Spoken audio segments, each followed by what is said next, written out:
I'm your host, Donna Cates, and each week we'll dive into powerful stories, expert strategies, and practical tools to help you take charge of your financial future. Whether you're planning for retirement, navigating a divorce, or simply looking to build your wealth with confidence, this is your space to grow, learn, and thrive. Let's get started with today's podcast. Hi, everyone, and welcome to another Money Matters Weekly podcast. I'm delighted to have Laura Stone with us today. Laura, I'm going to ask you to give us a brief introduction of yourself and then a 90-second overview of what it is that you do and why you got into it or why you do what you do. Perfect. Thank you so much.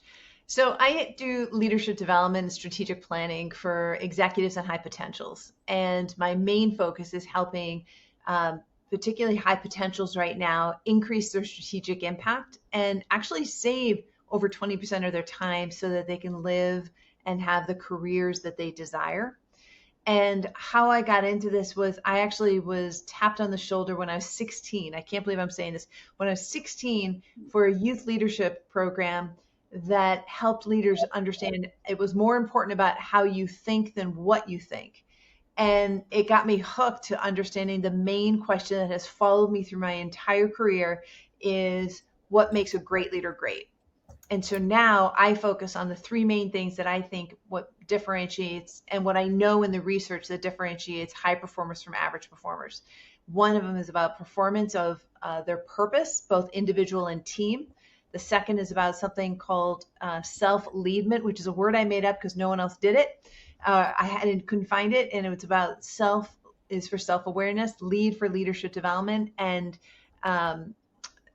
MEANT is meant of being conscious and intentional. And the third is about inclusive leadership because we have to be engaging all people from all different backgrounds, all different ways of life, all different ways of thinking to be successful as leaders today. That sounds so tremendously important. And I will tell you, you had me at the saving 20% of my time. Who couldn't use another 20% of their day every single day, right? Amen, sister. Tell us, give me a couple of tidbits about how you do that. So, I'm sorry, yeah, go ahead.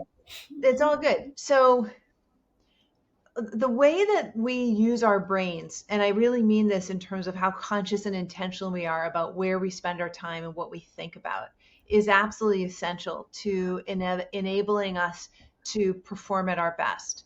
So all the work that I focus on is not on the actions that leaders take to get the outcomes, but the precursor, which is all of the thoughts and feelings that go into the actions and behaviors to be able to get to the outcomes. So more specifically, if we double click on those thoughts and feelings, is how productive are we being with them? So many of my clients, both men and women, are dealing with a lot of stressful situations. The higher up you go, because I work with C-suites and high performers who are in manager, director level, who are trying to get up there, who are very interested and eager and courageous on their own right. To look at how do they actually treat themselves first, doing the inner work and looking at what is it that they're doing to help themselves perform at the highest level that serves them well. And I don't mean self-serving. I mean serves them well in their well-being, and how well do they pass that forward to other people and to be able to help grow others, not at a risk to their well-being. And I make this explicitly because of the pleaser in all of us. And I should say the majority of women, a lot, not all, there's a lot of women who have this caretaker mentality just because of our role in our marriages, our circles, as a mother, as a daughter, as a sister, as a friend, to be there for everyone else. And we really wear ourselves ragged and we put ourselves actually at a detriment. And the best thing we can do, and the hardest thing for some of us, is to draw that line and that boundary. But it's actually easier than we think it is. And that's actually where we can save time, is stop doing the work that we should not be doing. I have to share this with you. I just had a come apart moment just before we got on. Not just because of the rainstorm and the electricity going off, but because I literally just feel overwhelmed and pulled in too many different directions. So everything you're saying is resonating with me. So, do you teach this through employers? Or are you doing this, yeah, in a specific company, or you offer this to anybody anywhere?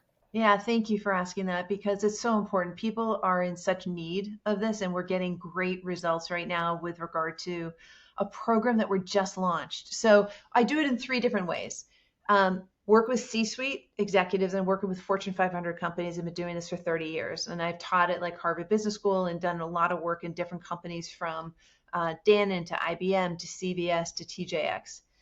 So that's one body of work. Another body of work is executive coaching one on one. And what I have found is I got tired of repeating myself over and over again. And even though I have all of these resources for my clients and I finally put them in print and I've been doing work to really put things in a way so that they can teach what I'm teaching them to their clients or to their team members. And the reason why I do that is that we know from the research that 10% of us will learn by just listening to something. But if we even just write it down and you'll learn 30% that way, better retention. But if you teach it to somebody, it's a 70 to 80% retention. So just by having that alone makes it easier for us to make sure our clients are successful. The third body of work is we have just launched a really exciting program that we're piloting right now for this next year. We know the content inside and out. We're just putting it in a different format. And so that high potential program is really working through the challenges of people who have high churn of a lot of priorities going on. They are divided and they're really on a strategic plane where they're looking at being seen as the next and up and coming. So they're seen as the bench strength. They may lack confidence of how do they deal with all these stakeholders? How do they manage all the politics? And usually when I say the word politics, the word ick comes up because they don't want to have to play the politics. But there's a way to do it authentically. And so we work through this within the system of the program. And it's a really powerful way to give these leaders the tools and the well-being to know how to manage and navigate their calendar and get connected with the calendars of the people that they need to get to know on a very focused prioritization level. And all of this adds up to saving them over 20% of their time. That is awesome. And you literally are leading me into my next question is Okay. where do you see your industry going in the next 5 to 10 years? And how are you staying on top of that? That's such a great question because I have to tell you, if you had told me I would have a TikTok channel, I would have said, and if you had told me this a while ago, I would have said you are completely nuts. But I can't tell you how amazing it is. My TikTok channel is Laura Stone Leadership. Please come and follow me because I'm actually learning and growing from the people who are part of this community. But what I'm finding is actually it's my authentic voice versus what I find in LinkedIn that it had to been, and it's not always this way with LinkedIn. You find it's a little more polished, a little more finished, a little more professional. Through my videos, I give all these gems of just like in 1 minute. And how I've been thinking about it is what would I want my kids who are high achievers, go-getters to have as remembering, if they only remember these things, these bite-sized nuggets. So if you had told me that, and I think that we're going to see in our future more and more leaders getting on board with hearing the authentic voice of that leader and continuing to share things to their team members, to their communities. And we need to hear more of that. And leaders can't just brush it away because this is the mode. Even I have to say this, that even websites are becoming obsolete in a way. It's now all about landing pages and sales funnels and all that. And while I can't say that, looking at how we see how people connect with us, it will happen in all different ways. The channels now are very clear. The data shows that Facebook has over 3 billion users. Wow. And over 75% of the US is on Facebook once a month. Now, whether you and I use it the way everyone else is using it doesn't matter. But we as thought leaders and content creators and having a leadership influence, we need to be in the places where people are at and we need to adjust. That's what I'm finally doing in a way pretty profoundly. And so rather than pushing it off any longer, we are headed, feet first in it. And I'll just say my feet first are in the TikTok world, and it's all getting repurposed into Instagram, Facebook, YouTube, and LinkedIn. And that is so fabulous because I have to say, when you said TikTok, I cringed just a I little know, right? bit. I'm like, not another one. I I know. Trust me, I so feel it the same way, and it's not what I would normally say would have said to you I was doing. But it is like you get to curate TikTok in the way you want it, and you can do a good job at following the people that you want to be following and go to their channels. And rather than getting sucked into all the other stuff with it, which no question, there's a lot of noise, and they're going to sell you for every 5 screens you see, one is going to come up that's going to be a sales. It's just part of their algorithm. You got to know that. So you need to manage it versus it managing you. So I don't watch it at night. I have my own, what I call Screen Zen on my own Instagram, but I eliminated Screen Zen on my TikTok because I'm producing a lot. So you'll see it at some point, hopefully. That sounds awesome. And what I hear, Laura, is that you literally have some good boundaries around how you're using that, which is what makes it helpful for you. Yes, And absolutely. okay, wonderful. So I would love to hear from a personal or business perspective, what's the biggest failure or challenge that you faced this point in your life, and how has that shaped the way you do business?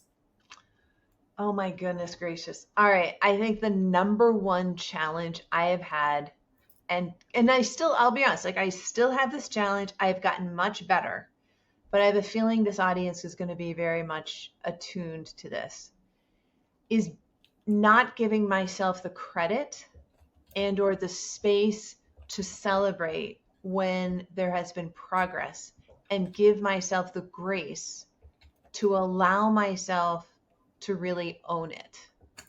And the reason why I think this is one of the biggest challenges I've ever had is even today, I was working with one of my coaches. I have a number of coaches who work on my behalf, who help me be more successful because I think we can't do this work alone. Right.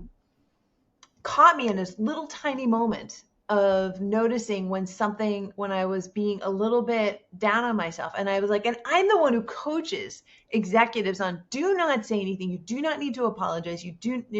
That takes away from anything you're doing here. And he caught me doing it.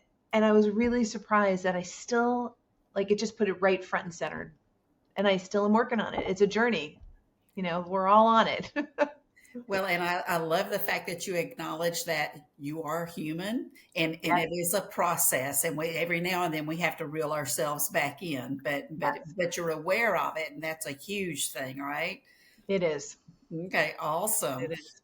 Well, and I would love to know what do you see next for yourself? I know you're making an impact every single day, but where are you traveling next? So going much wider, much, much wider. So I used to just work with like the C-suite and the Fortune 100 companies.